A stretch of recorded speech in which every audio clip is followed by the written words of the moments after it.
Sa diretso na ng hotel para makulong na.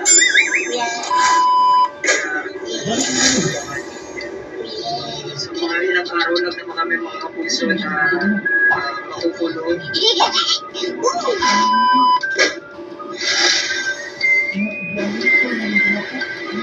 Ganda naman ng biyahe.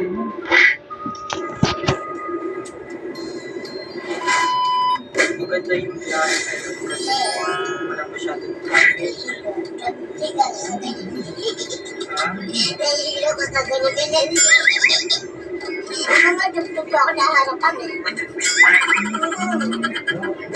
May dire-diretso yung traffic. Maganda yung straight. No, straight. Straight. Straight. Yes. Yeah.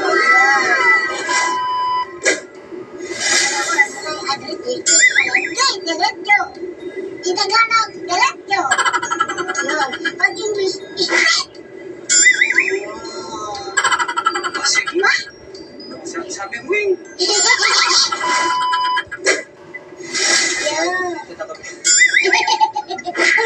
Dito na kami ngayon sa Marikina. So, hinahanap namin yung location kung saan kami magpapaswap.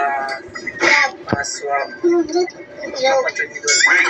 kawawa na yung natin. Tapos after kasi ng swap, diretso na kami sa hotel.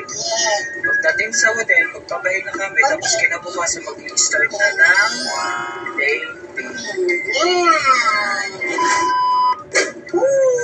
Sana, syempre, bago mag-start yung lock-in, kailangan maging negative muna yung resulta.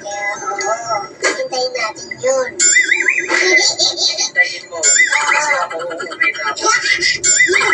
Mag-isa ka lang doon. Ako lang ba yun? Wala. Hindi, pero oo. Ikaw lang mag-isa sa, sa lock-in. Ito, may ko pa mo. Hindi mo kaya mag-isa. Oo. Bakit? Kaya mo yun. Kaya ko. Malaki ka na eh. Malaki ka na eh. May edad ka na eh. Sabi natin may edad ka eh. Hindi pala. Mali pala yung malaki. May edad ka na eh. Kaya mo na yun. Okay ba yun? Okay ba yun? Bala. Sige, ikaw na lang ha. Hindi mo kaya mag-inang. Ano yung mga gawain na hindi mo kaya? Ang di ba abot ay pagkuha ng customer? Hindi ilalagay ko yung condition na sa higaan ko para abot mo.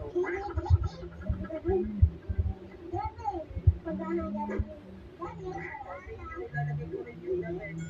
At nag-relate na. Araw-araw. So, lalagyan ko na ng thermos doon. Ready na yun. Nakatimpla na yun. Lahat. Makalagay na doon. Ano to para ako? Marami yun. Kaya ako mag-isa kasi pag wala kang kasama, wala kami wala kang kausap. Ano to, may kausap, sarili mo?